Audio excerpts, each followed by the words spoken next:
सोचिए, अगर एक आम रात एक आम इंसान को हमेशा के लिए गैर मामूली बना दे, अगर एक आवाज तकदीर का दरवाजा खोल दे, तो वो लम्हा कैसा होगा? रात खामोश थी, दिल धड़क रहा था।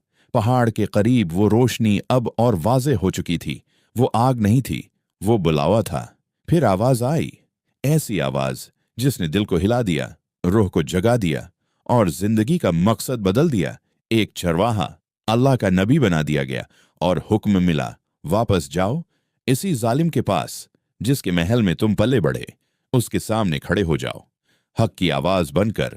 सोचिए, जिसे बचपन में मारने के मंसूबे बन रहे थे, वही अब दुनिया के सबसे बड़े जालिम को लिलकारने जा रहा था।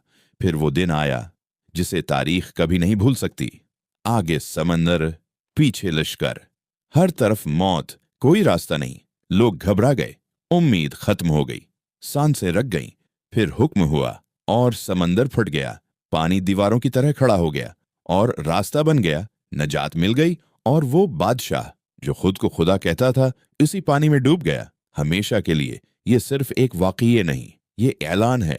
जब अल्लाह किसी को बुलंद करना चाहे तो दुश्मन का महल भी तरबीतगाह बन जाता है और आजमाइशें अजमत का रास्ता बन जाती हैं। अगर ये मंजर आपके दिल को हिला गया है, अगर आपने यकीन की ताकत को महसूस किया है, तो उसे अपने तक मत रखें, अभी लाइक करें ताकि ये पैगाम मजीद दिलों तक पहुंचे। शेयर करें ताकि कोई और भी उम्मीद पा सके और सब्सक्राइब जरूर करें, क्योंकि अगला किस्सा वो राज खोलेगा जो बहुत कम लोग जानते हैं और जिसे सुनकर आपकी रूह कांप उठेगी। तैयार रहिए, क्योंकि ईमान की सबसे हैरान कन दास्तान अभी बाकी है।